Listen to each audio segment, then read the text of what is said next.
Graças a Deus, mais um dia aqui na presença do Senhor, presença do Altíssimo, né? Estamos bem, estamos com saúde, glória a Deus por isso. Irmãos, hoje é culto de ensinamento para quem está aqui pela primeira vez ou quem não frequenta de semana, né? Está vindo hoje. Hoje é culto de ensinamento, onde nós temos um tempo maior para meditarmos na palavra do Senhor. Nós estamos numa série chamada O Caráter Cristão. Então, na nossa primeira aula aqui, nós falamos sobre o que é o caráter. Então, o quanto é importante o crente ter um caráter, tanto o homem quanto a mulher, renovado, transformado. Depois nós falamos sobre o caráter de Abel, né? Nós falamos que era um caráter zeloso, que buscava agradar ao Senhor.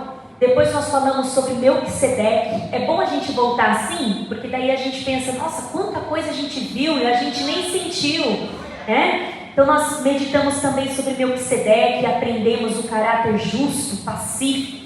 Depois nós mergulhamos na vida de Isaac, que ele teve um desvio de caráter, mas logo ele teve acertos, né? Ele teve um caráter manso, um caráter sacrificial. Depois nós olhamos a vida torta de Jacó e como Deus foi poderoso em restaurar o caráter de Jacó. Jacó foi modificado. Depois nós vimos a vida de Jonatas, caráter leal, amigo, digno de confiança. Como é bom nós termos Jonatas ao nosso lado e como é bom nós sermos Jonatas na vida das pessoas. Depois nós falamos sobre Ruth, aí nós engatamos um monte de mulheres de Deus. Nós começamos a falar de Ruth, aprendemos com ela o amor e a fé, o caráter de ter fé fervorosa. Falamos sobre a vida de Abigail e aprendemos com ela como ser pacificadora diante de uma situação complicada. Mencionamos a vida de Uda, quase pouco falada, mas foi uma profetisa do Senhor, que se levantou naquele tempo com caráter firme, para profetizar coisas difíceis às pessoas importantes. Nós também falamos sobre Maria, irmã de Lázaro, né? Que adorou o Senhor com todo o seu caráter de humildade. E na última terça-feira nós falamos sobre a outra Maria, a mãe de Jesus. E hoje nós vamos falar sobre ninguém mais, ninguém menos do que José, o pai de Jesus, pai terreno de Jesus. E por isso eu peço que você abra a sua Bíblia no livro de Mateus, capítulo 1, versículo 19 em diante. E na terça-feira que vem é a última aula do caráter. E nós vamos falar sobre o caráter supremo. Quem teve o caráter supremo? Jesus. Então não perca, terça-feira que vem, aquele que não teve falha, aquele que não teve desvio, aquele que não teve nenhum tipo de repreensão. Terça-feira que vem nós vamos falar sobre ele. Amém? Mateus capítulo 1, versículo 19. Quem achou a palavra do Senhor, diga amém. Amém. Diz assim: mas José, eu vou por essa tradução, porque daí todos podem acompanhar. Então José, seu marido, como era justo e a não queria infamar, intentou deixá-la secretamente.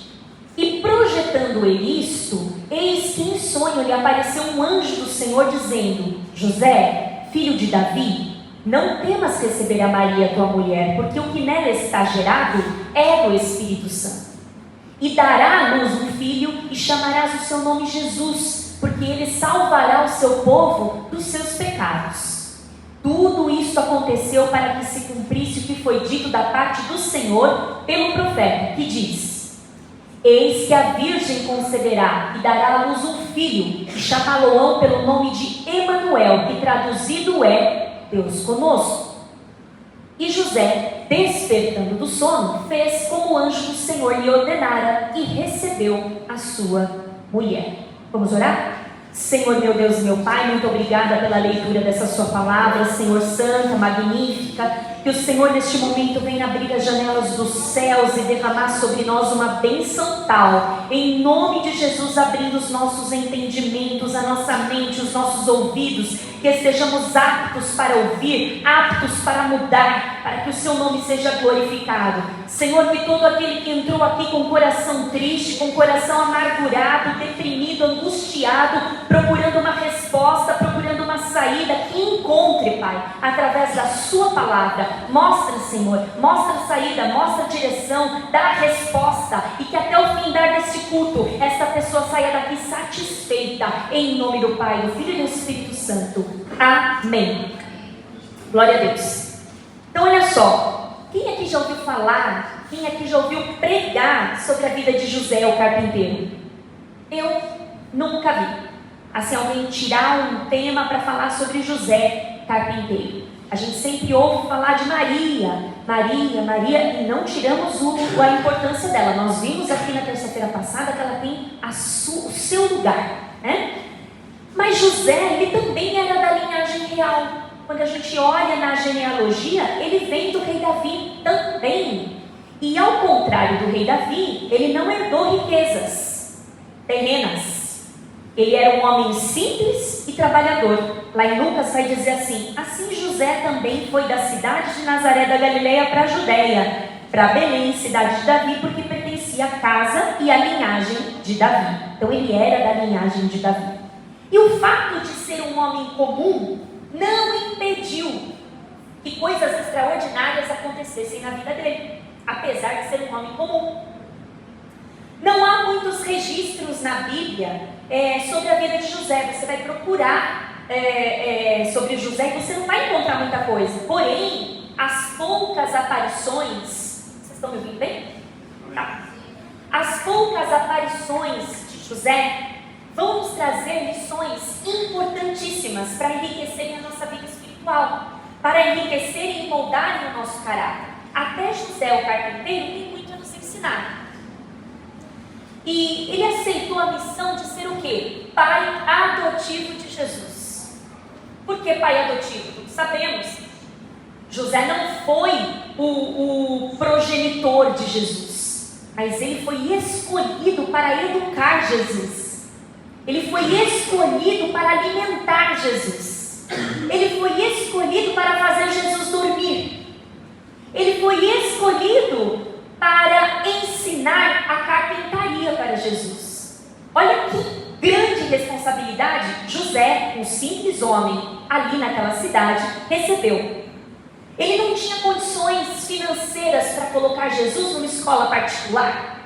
Ele não tinha condições financeiras para fazer com que ele galgasse estudos superiores, mas ele fez o que pôde dentro das suas condições, dentro do que estava em suas mãos. E com isso nós aprendemos que quando nós fazemos o que está nas nossas mãos, o que nós podemos resolver, muitas coisas acontecem. Muitas vezes nós nos preocupamos com coisas que não estão nas nossas mãos para resolver. Nós não temos poder sobre essas coisas. E porque nós nos preocupamos com essas coisas, nós conseguimos atrair para nós a ansiedade, a depressão, a angústia. Mas se por um momento nós pararmos para pensar se nós temos o poder de transformar essas situações, e a resposta for não está no nosso alcance, amém. Mas se a resposta for sim, que façamos o melhor possível para resolver essa situação. E foi isso que José fez. Ele viu o que estava nas suas mãos e falou: vou fazer o meu melhor. Seu currículo não era brilhante. Ele era da área da carpintaria. E ao contrário do que a gente vê nos desenhinhos, nos filmezinhos, ele não fazia só marcenaria. Ele construía casas. Porque carpintaria vem do grego construir. Ele era um construtor. Então ele trabalhava ali, naquele momento Herodes estava fazendo tantas modificações, e ele trabalhava ali com aquele povo, com grandes edificações. E foi trabalhando assim que ele conseguiu extrair recursos para alimentar sua família, ele conseguiu sustentar seus filhos no plural, porque primeiro veio Jesus, depois nós vemos Tiago, depois nós vemos José, deveria ser José Júnior, né? Judas, Simão e as filhas. Jesus teve irmãs. Nós não ouvimos falar sobre isso muito na Bíblia, né? E José aqui era como se fosse José e Jacó. Nós vemos nas genealogias sendo repetidos de pai para filho, porque eu acho que era uma febre do momento, né? Que nem Enzos e Valentinas.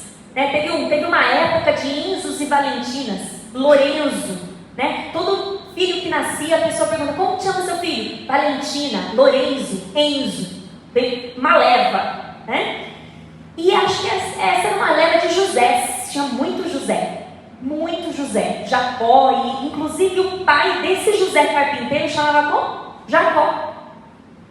Quem é leigo vai falar: olha o Jacó lá de Gênesis. Não, era o tanto que se repetia, né? E olha só, ele ensinou seu ofício para Jesus. Mais tarde, Jesus também entrou na área da carpintaria e foi conhecido assim. Tanto é que em Mateus 13:55, quando Jesus começa a se mostrar um pouquinho, as pessoas vão dizer assim: não é este o filho do carpinteiro? O nome da mãe dele não é Maria? E não são seus irmãos Tiago, José, Simão e Judas? Ou seja, o que ele está querendo se ele cresceu com a gente nessa comunidade, nessa redondeza? A gente sabe quem é o pai dele e ele está dizendo que ele é filho de Deus. O pai dele é José, o carpinteiro. E lá em Marcos também tem uma passagem que diz assim: não é este o carpinteiro, filho de Maria, irmão de Tiago, José, Judas e Simão? Não estão aqui conosco as suas irmãs? E ficavam escandalizados por causa dele. Então, Jesus, ele teve uma educação assim excelente pelas vias de José. A educação dos filhos, né, aqui num parênteses importante, a educação dos filhos no caminho certo, para as dificuldades da vida, para a realidade, também é um exemplo de caráter. E hoje, meditando sobre a vida de José, o caráter que nós vamos pensar da vida de José, dentre todos que a gente está falando aqui, é a integridade. Nós vamos falar sobre pessoas íntegras. E lendo a Bíblia, nós deduzimos que talvez José tenha falecido muito tempo antes de Maria. Por que a gente diz isso? Por que a gente chega nessa conclusão? Porque lá em Lucas, quando Jesus estava ensinando no templo, lá no capítulo 2, versículo 41, lembra que Jesus anualmente ia com a família para Jerusalém, para a festa, e eles iam adorar no templo, e aí eles estão voltando, e só depois de um dia de viagem que eles dão conta de que Jesus não está com eles. Jesus tinha 12 anos, e aí topa voltar tudo de novo. 3 dias depois, eles vão encontrar Jesus lá no templo, com os mestres, ensinando, respondendo perguntas difíceis.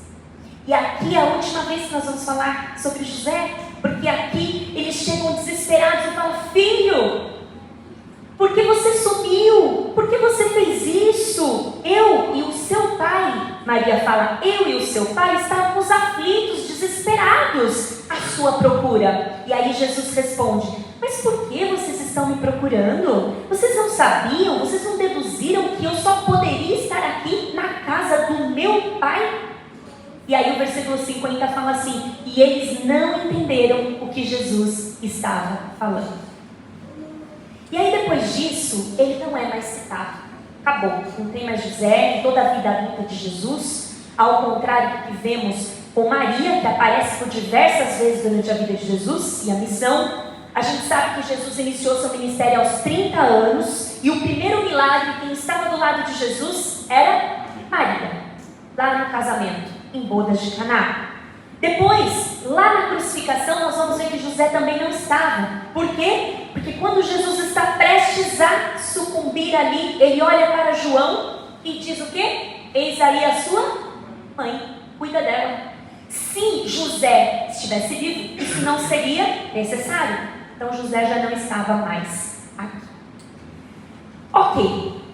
Então agora que a gente deu uma pincelada na vida de José, vamos mergulhar na vida mesmo, né? Então no versículo 19 que nós lemos aqui, a Bíblia fala assim: como José, seu marido, era um homem justo e não queria expô-la à desonra pública, planejou deixá-la secretamente. Então na terça-feira passada nós vimos aqui que Maria engravidou do Espírito Santo. Ela era uma adolescente, já para a fase juvenil, aí jovem, né? E ela não entendeu muito o que estava acontecendo. Fato é que ela já estava desposada, ou seja, ela estava noiva com José. O que significava o noivado judeu? Era praticamente um casamento. Só não era um casamento 100% consumado, porque não tinha havido ainda a relação entre os corpos. Mas eles eram legalmente casados já. E se uma das partes desistisse do noivado, era um peso muito grande, porque ele tinha peso de divórcio. Por isso que trazia muita desonra, porque tinha o peso de um divórcio. E pela lei, José já sabia, ele tinha todo o direito de expor Maria publicamente à comunidade, porque como que Maria, uma mulher, uma moça pura, aparece grávida do Espírito Santo? É uma história um pouco difícil de engolir. Só existe uma forma na cabeça de José. Ela teve algum relacionamento. E eu vejo agora que se Deus não agisse da forma como agiu com José, o plano não se concretizaria. Então, José ele tinha todo o direito de expor Maria à comunidade. Só que quando ele expusesse Maria à comunidade, Maria seria apedrejada até a morte, segundo a lei de Moisés. E a Bíblia está nos dizendo que José era homem justo. O que quer dizer isso? Verdadeiro crente. E o que quer dizer isso? Observador da lei de Moisés. E ele age completamente diferente. Ele faz planos. E esses planos não incluem expor Maria. Não. Esses planos incluem deixar Maria secretamente, a fim de não envergonhá-la, a fim de que ela não sofresse as consequências do apedrejamento. Então ele estava preparado para sair no secreto, para proteger a vida de Maria. Mesmo confuso, mesmo triste, mesmo decepcionado, mesmo se sentindo traído, porque Deus ainda não tinha falado com ele, então ele estava assim com todo aquele sentimento de traição, ele estava assim com todo o sentimento de decepção, mas ele era justo. A Bíblia toma esse cuidado, ele fala como homem justo, e sendo um homem justo, ele agiu com compaixão e misericórdia de Maria. E olha só, a integridade, chama atenção aqui, porque a integridade, muitas vezes, ela não vai buscar os seus interesses. Muitas vezes, a integridade, ela vai colocar você numa situação onde você vai ter que abrir mão dos seus direitos de vingança. Aqui, José poderia ter agido totalmente diferente, mas ele dorme, a Bíblia vai dizer. Ele vai dormir e durante o seu sono, a única forma de atestar a integridade de Maria era uma visão celestial. E a única forma de conceder ao coração de José uma paz. Apesar de ter um plano já arquitetado, ele é visitado em sonho por um anjo. O anjo lhe aparece, tira o medo, tira a dúvida, fala: Maria não foi violada, Maria continua pura, Maria não traiu, Maria continua te esperando, e o que nela está é do Espírito Santo. Ela foi escolhida para gerar para o Senhor. E você, olha a responsabilidade, e você dará o nome ao menino de Jesus, o Salvador. Ele não é qualquer menino, ele é o menino Salvador. Ao despertar, José é outro homem. Ele desperta com convicção. Ele obedece a instrução do anjo de Deus, mesmo que isso significasse ser questionado pela vizinhança. E a gente sabe que a vizinhança tem língua bifurcada, não é verdade? E aí o que ele poderia estar falando lá? Coitado de José, né? Foi enganado, relacionamento, nananã. Ele não ligou para isso. Ele não ligou para a opinião dos outros. Ele não se intimidou com o que os outros iriam pensar. Ele não se envergonhou de andar com Maria, de caminhar com Maria, de dizer: esta é Maria, minha esposa. Ele entendeu que, apesar de ser um homem comum, carpinteiro, ele havia recebido de Deus uma missão incomum, uma missão privilegiada. Agora ele foi escolhido para ser pai adotivo só do Salvador do mundo. Convido você a pensar quando você leva uma criança para sua casa, por exemplo, você fala, você é tio, você é tia, você é primo, você é prima, fala assim: vai dormir na minha casa. Não é seu filho. A responsabilidade é muito grande, não é verdade? Você dá um sobressalto de vez em quando: onde está aquela criança? Né? Não é seu. E aqui, José tinha essa consciência: não é meu, é nada mais, nada menos do que o Filho de Deus. Não é filho do meu irmão, não é meu sobrinho, é o Filho de Deus, que vai nascer no meu braço, que vai depender de mim para comer, para dormir. E ele aceitou de bom grado. Glória a Deus. Então, a pessoa que possui, o que a gente extrai daqui? Que a pessoa que possui um caráter íntegro, ela não sofre. Quando ela tem esse caráter íntegro, ela não sofre com julgamentos dos outros. Ela não sofre. Ela tem plena convicção de quem a chamou. Ela tem plena convicção de que quem a chamou, não só a chamou, mas a conhece. Por dentro, por fora, de lado, dormindo, acordado. Transparente. E aí o que acontece? José morava em Nazaré,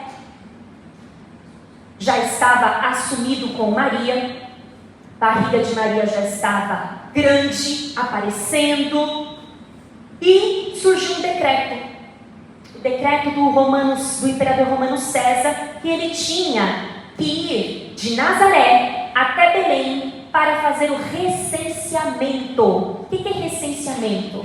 É igualzinho aquelas pessoas que batem no seu portão do IBGE e perguntam para você: quantas pessoas tem aí? Quantos banheiros tem aí? Quantas pessoas na sua casa são formadas? Com o mesmo intuito lá daquele tempo: cobrar imposto. Né? E agora, tem aí, nossa, se nesse tempo o pessoal descobrisse o drone, né? Que agora o drone, tem um colega nosso que o pai dele, coitado, fez um galinheiro, puxou um telhadinho, aumentou o IPTU do homem. Então, mas ele falou: nossa, não contei para ninguém. O drone do Toninho, estava lá. Existe ainda o seu drone? Não. E hoje os recursos estão avançados para cobrar impostos, né? E não é diferente. Olha que coisa, né? Anos e anos e anos atrás, isso já existia. Então, ok. Aí, José, então, ele se prepara para fazer a contagem da sua família, cujo motivo era arrecadar mais impostos. E ele não precisava levar Maria. Só ele era importante nesse lugar. Mas ele levou Maria. O quê? Deixar Maria com o meu filho adotivo aqui, no meio dessa comunidade. As pessoas julgando, ele temeu pela vida dela e ele falou: Maria, você vai comigo. E Maria vai, mas olha só, por trás de tudo isso tem uma promessa. Tem uma promessa. Ele, José, pensava que ele estava cuidando de Maria, mas não, tem uma promessa por trás. E aí, José teme pela vida dela. A caminhada até Belém era nada mais, nada menos 113 quilômetros de burrinho, caminhando, parando. Ela já estava prestes a dar à luz. E os estudiosos falam que o caminho era montanhoso. Já pensou, Cris? Montanhoso, passa no buraco e prestes a ganhar. Difícil. 113 quilômetros. E a Bíblia sempre vai nos mostrar um homem calmo, um homem tranquilo, um homem caminhando junto com Maria, cuidando de Maria. E aí cumpriu a profecia. José achando que ele estava cuidando de Maria, mas olha a profecia. Lá Miqueias, lá muito tempo atrás, Miqueias disse assim, tu, Belém, embora sejas pequena, entre os clãs de Judá, de ti sairá para mim aquele que será governante sobre Israel, cujas origens são desde os tempos antigos, desde a eternidade. Aleluia. Glória a Deus. Aleluia. Miqueias disse isso lá atrás. Falou, Belém, você vai ser importante, porque é daí, da sua cidade, que vai vir o Salvador. Olha quanta coisa. José achava que ele era um homem comum. Belém, nunca aconteceu nada extraordinário lá. E Deus vai montando todo o cenário extraordinário para vidas comuns. E olha só, Jesus então não nasceu em Jerusalém. Muita gente pensava, vai nascer nessa cidade grande, Jerusalém, pomposa. Mas ele foi nascer na humilde Belém, cujo significado é casa do pão. Não é à toa que Jesus fala, eu sou o pão da vida. Olha só, tudo ligado, Deus vai fazendo tudo perfeito. E aí depois, quando o rei Herodes, Jesus nasce, né? A grande notícia acontece, eles recebem então a visita dos magos, e a notícia vai, dispara e chega até o rei Herodes de que o rei, verdadeiro rei, havia nascido. Então, o rei Herodes começa uma grande perseguição para eliminar todos os meninos de 2 anos para baixo. E aí José é avisado novamente em sonho. Vamos ler? Mateus 2, versículo 13 e 14. Mateus capítulo 2, versículo 13 e 14.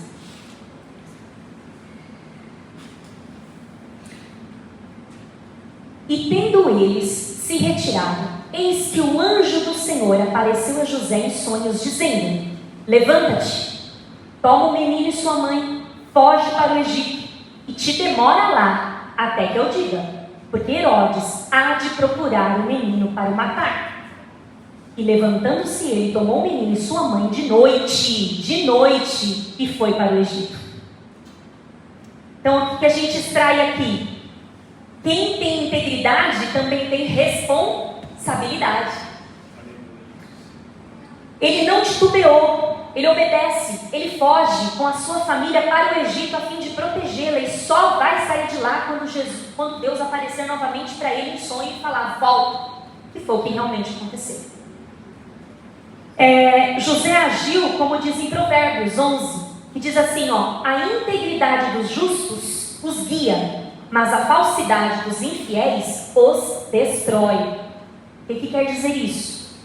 Quando nós caminhamos segundo a integridade, a luz, a visão, o princípio, nós não vamos ser destruídos. Nós vamos caminhar num caminho de justiça. Nós vamos ter a luz do Senhor nos iluminando, nos mostrando a direção. Mas, quando a falsidade entra, quando a hipocrisia entra, o destino é destruição. É o que a Bíblia nos fala. Assumir responsabilidade, José fez até o fim. Até quando ele viveu. Até quando ele pôde. Ele deixou um legado para Jesus. Ele deixou uma vida de ensinamento para Jesus. Então, no que diz respeito ao pai terreno, José cumpriu a sua missão. Aí você pode pensar, mas você não tem um Jesus. Você não tem um Jesus para criar. É seu filho mesmo. Só que os seus filhos são emprestados. Os pais darão conta dos seus filhos a Deus. Da educação, da leitura da palavra, do exemplo. Não tem como nós falarmos, nós vemos muitas vezes os pais repreendendo os filhos para não ficarem no celular muito tempo. mas o que eles veem são os pais no celular o tempo todo. Então, é a realidade que ele vê. E o seu filho vai repetir os mesmos costumes que você tem. Sejam eles bons, sejam eles maus. Porque a referência deles é você. Então, a gente sabe que as coisas ruins, infelizmente, as coisas ruins, elas são aprendidas muito rapidamente. Quando você quer ensinar a palavra de Deus, você quer ensinar uma musiquinha cristã, a criança demora para aprender. Mas se você falar um palavrão na frente dela, ela vai repetir. Por quê? Porque ela já é tendenciosa para isso. Já nasceu assim. Nós já sabemos, nós já vimos isso. Muita gente fala assim, a pessoa nasce pura, o mundo a corrompe. E quem corrompeu o mundo? Então não é isso. Em pecado me concedeu a minha mãe. O salmista diz. Então nós já nascemos assim. Nós nascemos invejosos, nós nascemos ciumentos, nós nascemos irados, briguentos. Eu sempre falo, ninguém ensina para a criança assim de 1 aninho, vai, bate na cara da sua mãe. Ela não assistiu, ela não viu ninguém e de repente, num momento de fúria, o que ela faz? Quem ensinou para ela? Ninguém, a carne. Por quê? Porque ela já nasce com o fruto da carne. E o papel do pai e da mãe é ensinar o fruto do Espírito. Por isso que é difícil, né? Então, a vida de José acaba aqui, aprendemos tudo isso, e o caráter dele que a gente extrai é integridade. Vamos falar sobre integridade agora? Vamos lá. O que é integridade? Essa palavra que eu estou falando desde o início do culto. Integridade é a qualidade de quem é honesto, de quem é fiel aos seus valores, aos seus princípios, e não está disposto a negociar nada. Não está disposto a negociar os seus princípios, mesmo que a sua postura diante dos seus princípios traga prejuízo. Então ele vai sair no dano, ele vai ser prejudicado, mas ele não está disposto a negociar. Então, por exemplo, mente para mim, fala que eu não estou, fica com o troco. Estou dando exemplos superficiais. Mentiras levianas, mentiras leves, mentiras pesadas, para Jesus é tudo mentira, e assim vai. Tudo para a gente não ter um prejuízo. Só que quem tem integridade, mesmo levando prejuízo, ele vai passar por cima disso e vai continuar sendo íntegro. Nós vamos entender mais. A integridade, ela não vai pegar atalho, ela não vai percorrer o caminho mais fácil. Não. Olha, tem um negócio aqui, é o seguinte, você ganha dinheiro dormindo. Gente, por favor, né? Clique aqui e ganhe R$1 milhão. Não, né? Quando você vê, você está apostando em jogo, você nem sabia. Não tem jeito fácil, muito fácil, a gente tem que desconfiar. É alguma coisa que já está, né? Aí liga lá para o aposentado e fala, olha, você ganhou, o aposentado grita, é legal, aperte aqui, e aí transferiu todo o seu dinheiro para a pessoa. O mundo não tem gente íntegra. Não tem. E olha só, quando nós buscamos algo de qualidade, algo íntegro, já citei aqui o azeite, hoje eu vou citar outras coisas, já para facilitar aqui a nossa imaginação. Quando a gente quer saber se uma coisa é íntegra, a gente vai olhar no rótulo, a gente vai ler o rótulo, a gente vai ver se tem alguma composição que interfira. Vou dar um exemplo, o cloro. Quantas donas de casa aqui, quando vai comprar cloro, chega lá e fala, quero cloro puro. Não, mas minha senhora, esse cloro aqui é com detergente, esse aqui é puro. Aí você joga lá, não acontece nada, porque ele é misturado com água, com não sei o que, para render. Não é íntegro. Suco de uva. O suco de uva da ceia. Não pode ser o suco de caixinha lá. Não, é o integral. Por quê? É só uva. Você não vai encontrar nada lá. Você não vai encontrar açúcar. Não é para ter. Se tiver, não é integral. Integral é algo por inteiro. Íntegro, inteiro, sem mistura, sem repartição. disposição, sem rachadura. Se nós formos íntegros, não há necessidade de entrarmos aqui dizendo, somos íntegros. Se nós somos íntegros no trabalho, enfim, nós não precisamos gritar isso. Por quê? Porque a integridade ela vai estar aqui, exposta, estampada em nossas atitudes, em nossas palavras. Todos vão de concordar que está cada dia mais difícil viver num mundo corrupto e continuar no final do dia íntegro. Você passou pelo mundo nesse dia e aí você chega em casa, você chega, infelizmente, enlameada, porque você passou pelo mundo. Aí cabe a você, né? O que você vai fazer com essa lama? Você vai se limpar no sangue de Jesus, porque é impossível passar um dia sem pecar. É uma ira, é um nervoso, né? Então, são coisas que vão contaminando. Então, a gente não passa ileso. E existem conceitos errados de integridade. Tem pessoas que pensam que precisam ser íntegras somente quando elas estão em público. A vida privada, a vida particular, não tem nada a ver com isso. Só em determinados ambientes. Só que isso leva, né, algumas coisas que a gente vê. Por exemplo, pessoas íntegras no trabalho, mas não são íntegras na igreja. Pessoas íntegras na igreja, mas não são íntegras nas suas casas. Então, para Deus, coloca isso na sua cabeça, para Deus não há repartição na sua vida. Não tem essa de, eu estou no trabalho, então eu vou ser o crente do trabalho. Agora eu estou na minha casa, eu vou ser o crente da minha casa. Agora eu vou para a igreja, eu vou ser o crente da igreja. Para Deus não, para Deus você está tudo igual, você é inteiro. Íntegro em qualquer tipo de ambiente. Percebe como por isso que nós devemos buscar a integridade em todos os lugares, quer sejamos observados, quer não.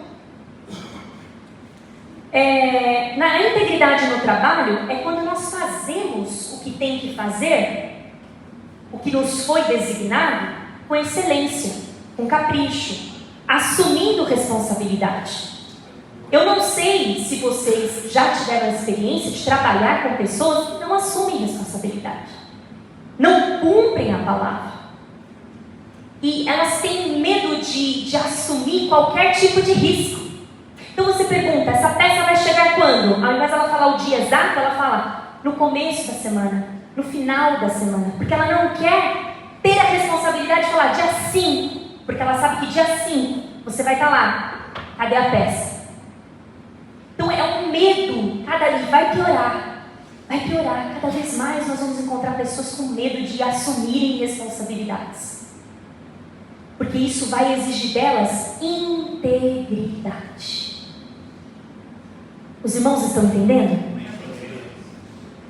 Integridade na igreja é quando nós realizamos com primor, com zelo, o que Deus colocou nas nossas mãos para ser feito. Presta atenção. Não é o que eu decidi fazer. Não é o que alguém decidiu que eu faça. Não. É o que Deus colocou nas minhas mãos para fazer. Aquele que prega, aquele que ensina, ele deve fazer com integridade. E o que quer dizer ensinar com integridade? Pregar com integridade? É estudar, é ler, é orar, é jejuar.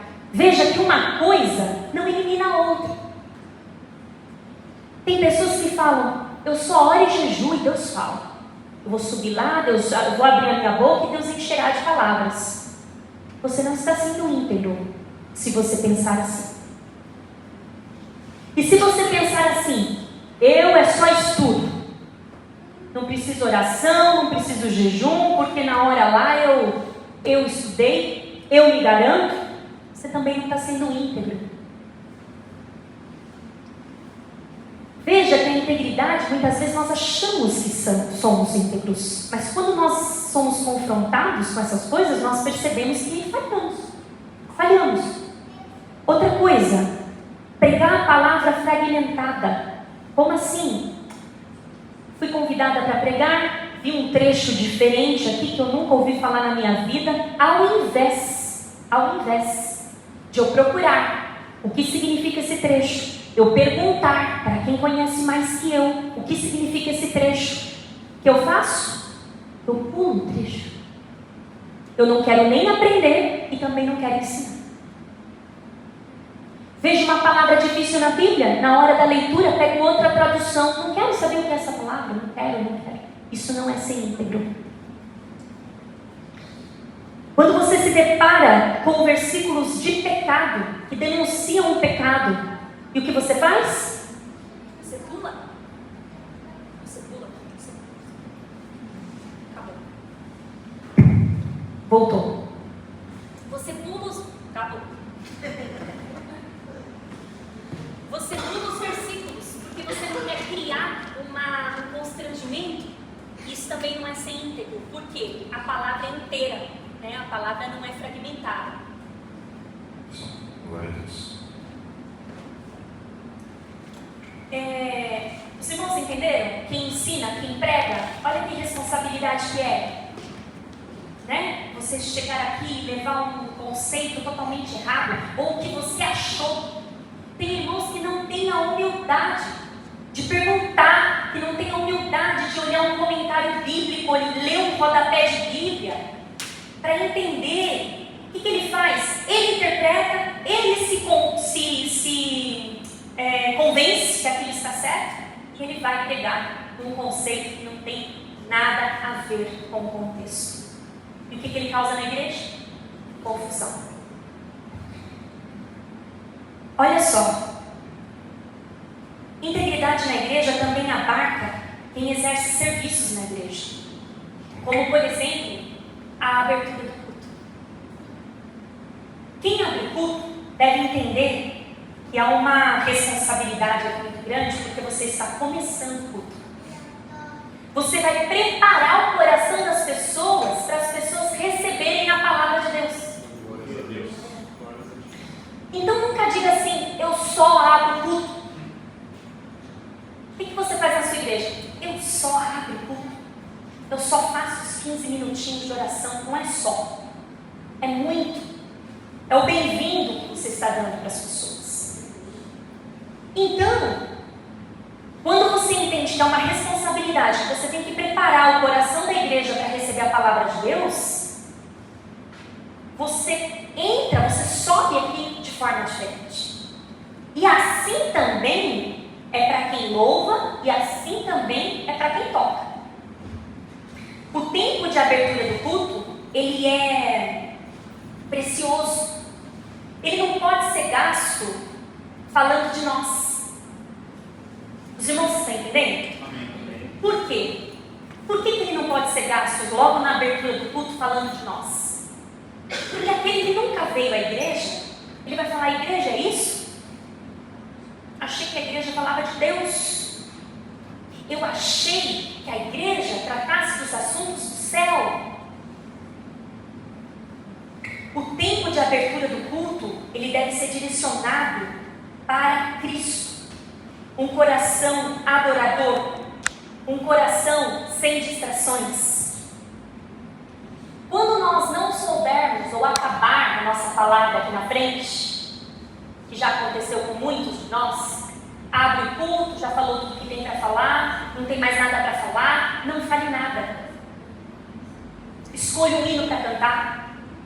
Escolha uma palavra para ler, deixa Deus falar por ele, porque quando nós falamos, nós estragamos.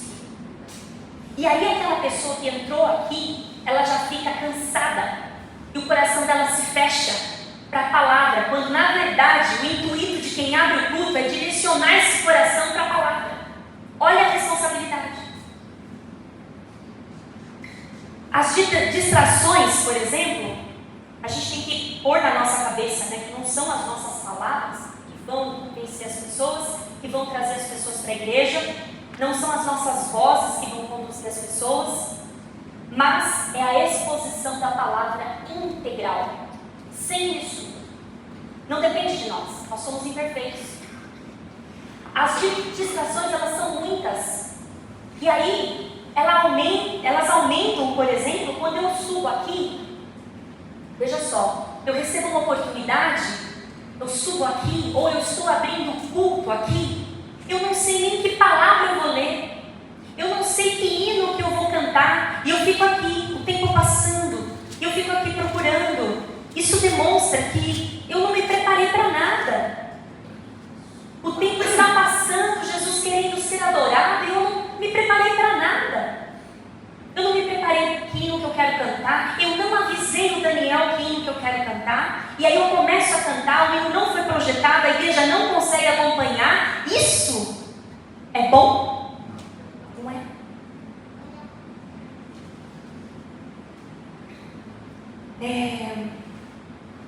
Isso não é integridade na igreja. Sabe? Isso não é integridade na igreja. A gente não alcança a integridade com movimentos, com choro, com riso. Não, a gente alcança a integridade com adoração. Quando a gente consegue fazer com que a igreja adore o Senhor. Que a gente não perca tempo falando, olha irmãos, eu fui lá, eu desci, eu corri. Ó, o tempo está passando, querido. Louve o Senhor, adore o Senhor, cante ao Senhor. Ninguém quer saber da sua vida. Desculpe, irmãos. O tempo aqui, a gente precisa adorar o Senhor. E aí a gente entrega um culto que não é íntegro, é pela metade. E aí a gente chega em casa e as pessoas perguntam, de onde você veio? Vim de adorar ao Senhor. Não, você não adorou. Você ficou 40 minutos ouvindo a vida de um, outros minutos ouvindo a vida do outro, não cantou hino nenhum para Deus, não cantou. Por fim, entra na palavra e aí você desconecta. Então a responsabilidade de quem abre o culto é grande. Você prepara a pessoa para ouvir a palavra. Então nunca diga, eu só abro o culto. Não, eu abro o culto. Eu abro o culto e é uma responsabilidade muito grande eu abrir o culto. Eu só canto o hino da harpa. Não. Está acabando a geração que sabe a harpa cristã. Está acabando. Nós devemos valorizar, nós devemos dar oportunidade, nós devemos ouvir, nós devemos muito aprender. Era para ser uma missão nossa. Falar assim, hoje nós vamos aprender 3 hinos da harpa, mais 3 hinos da harpa. Põe a mãe assim para trabalhar, coloca a mãe assim para ensinar a gente. A gente precisa, nós não podemos ser crentes analfabetos de hino. Agora, se a gente pergunta para a gente sabe diante do trono, a gente sabe, não estou condenando uma coisa e outra, mas estou falando, olha só como a gente está perdendo devagar. A gente está perdendo devagar. Como foi dito no domingo, Satanás não entra abruptamente na sua vida. Ele não entra tirando de vez os hinos da harpa. Olha, não vamos cantar mais. É devagar, vai suprimindo, até que as novas gerações nem sabem mais. Harpa, que é isso? Harpa? Não é harpa não, harpa é aquele instrumento grandão? Não, harpa cristã, nosso livro de corinho. Corinho de sapato? Corinho salgadinho? Estamos perdendo. Integridade na família, quando somos a mesma pessoa que somos em público lá em nossa casa. Então, ser o mesmo quando é visto pela multidão e ser o mesmo quando é visto nas 4 paredes da casa. Certo pastor disse que uma irmã procurou ele e disse para ele assim, pastor, eu preciso que você converse com meu marido. Por que, minha irmã? Porque quando nós estamos a caminho da igreja, quando estamos chegando na igreja, aí ele quer pegar na minha mão. Mas quando nós nos distanciamos da porta da igreja, ele solta a minha mão. Ele quer mostrar que ele é piedoso e amoroso, mas ele não é. Integridade na família. Quantas vezes eu presenciei em outros ministérios pelos quais eu passei, de ver pessoas pregando e eu estar sentada do lado de outras pessoas que conheciam aquele que estava pregando nas 4 paredes e dizia, por que ele não é assim em casa? Por que ele não é assim? Integridade na família. A integridade, ela é colocada à prova quando nós somos colocados em situações difíceis. áreas em que deverá prevalecer o que agrada a Deus. No Antigo Testamento, nós vemos pessoas que tiveram integridade reprovada. Tiveram história bonita, mas tiveram integridade reprovada em algum momento da história. Abraão teve a integridade reprovada. Salomão, Davi, Isaac, Jacó, Sansão, e a lista só cresce. Mas nós temos pessoas de integridade aprovada, que foi José do Egito, Jó, Jeremias, Daniel, então nem se fala de Daniel, Esther, Ruth e outros. Então, agora que a gente apresentou o problema, o que nos conduz para trilhar um caminho de integridade? Quando nós buscamos viver em amor, quando nós buscamos fazer tudo com excelência, o próximo passo é trilhar um caminho de integridade. E aí a gente tem que tomar cuidado com a hipocrisia. Por quê? Na vontade de mostrar para o pastor que você é íntegro, você pode cair no erro de ser hipócrita. Como isso? A palavra hipócrita fica fácil de entender quando a gente vê a origem da palavra. Sabe quando ela nasceu? Lá quando os gregos faziam peças de teatro, e o que eles faziam? Tinham que usar máscaras. Daí vem a palavra hipócrita. Não precisa explicar mais nada. Então quer dizer assim, o hipócrita, ele tem 2, 3, 4, 5 faces. E ele arrota a santidade. Os escribas e fariseus eram hipócritas a olho nu. O Senhor rejeitou tudo isso. Quando eu falei do culto aqui, olha uma coisa que o Senhor fez lá em Amós. Ele falou para Amós assim, para Amós falar para as pessoas: eu odeio,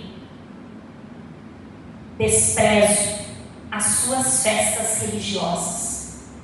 Eu não suporto as suas assembleias solenes. Mesmo que me tragam holocaustos e ofertas de cereal, isso não me agradará. Mesmo que me ofereçam ofertas de comunhão, não darei a menor atenção a elas. Afastem de mim o som das suas canções e a música dos seus instrumentos. Em vez disso, corra a retidão como um rio, a justiça como um ribeiro perene. Ou seja, quando a gente está na condição de hipócrita, nem a nossa música é ouvida pelo Senhor. Jesus disse: Isaías estava certo quando profetizou a respeito de vocês, hipócritas. Como está escrito: este povo me honra com os lábios, mas o seu coração está longe de mim. Em vão me adoram, seus ensinamentos são doutrinas humanas. Por isso que a gente tem que buscar a integridade. Nós temos que fazer com que isso seja parte da nossa oração. Senhor, que eu seja íntegra. Senhor, retira de mim a hipocrisia no falar, no andar. Que eu seja verdadeira.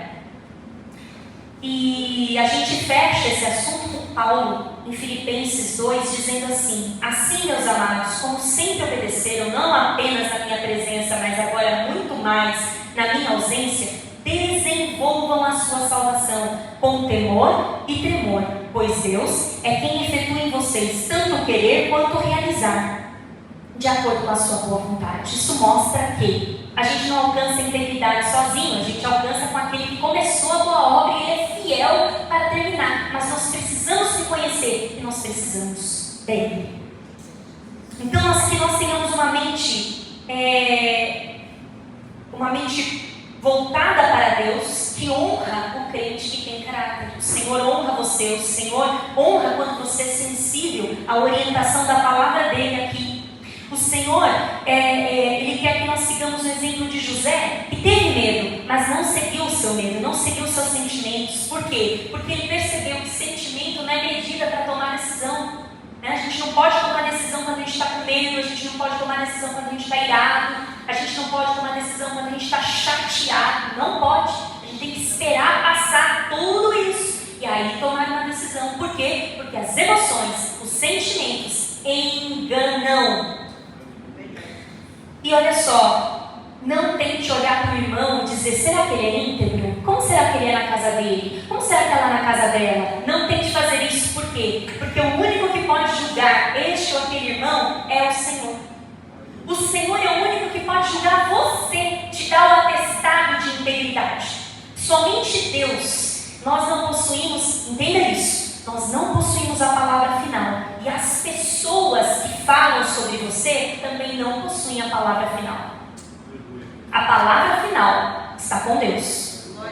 Ele conhece você. Ele conhece a sua integridade. Então, se o seu pensamento diz o contrário, e aqui quem luta com batalha mental e espiritual vai entender o que eu estou falando, você pode lutar com pensamentos do tipo: você não é salvo, você é um hipócrita, você é um falso, você é isso, você não é um bom pai. E você sabe, Senhor, o Senhor me conhece, o Senhor está dizendo assim. E essas acusações mentais não dão a palavra final sobre você. A palavra final é do Senhor. É Ele que sonda o seu coração. É Ele que conhece se você é ou se você não é. E para enfrentar esses dardos do diabo, só com o Espírito Santo. Só pedindo o Espírito Santo. E saiba que muitas vezes ser íntegro tem preço. Ser íntegro lhe trará algumas perseguições, algumas retaliações. Você não terá muitos amigos. Já se prepare. Não saiu daqui e tomou uma decisão de integridade, vai diminuir absurdamente os seus contatos. E eu vou te dizer, se isso acontecer, é sinal que você está no caminho certo. José não escolheu atalhos para cumprir sua missão. Ele agiu integramente, foi colocado em xeque. Seu caráter, ele não vai se desenvolver lá no monte. Não, o seu caráter vai se desenvolver no meio das pessoas, no meio das tentações, no meio das adversidades. É a única forma de você mostrar se você é manso, se você é puro. Se você estiver no monte orando, seu caráter, né? E em situações favoráveis, é fácil ser íntegro. Quando eu estou ganhando, né? O difícil é se manter íntegro quando você é prejudicado, agredido, ameaçado, subornado. Quando você está precisando de dinheiro e vem uma pessoa te oferece um dinheiro fácil, um dinheiro por ali, um caminho mais fácil, um caminho menos dolorido, e você consegue dizer não. Olha, se você aceitar essa proposta, seu filho vai ter uma escola particular, não sei o que lá, você vai ter seguro de vida, você vai ter seguro de saúde, todos esses benefícios se você disser sim. E aí você diz não. Olha, você está com esposa aí, mas olha, tem uma pessoa para te apresentar, muito mais nova, não sei o que. E você diz não. Os nossos irmãos do passado não tinham só esse tipo de adversidade. Eles tinham que escolher entre morrer como servo de Deus ou viver como ímpio. E eles escolhiam o quê? Morrer como servo de Deus. Que Deus nos abençoe, que Deus nos santifique, que Deus derrame sobre nós a integridade nas nossas palavras e ações. Amém? Palmas que exaltam Jesus.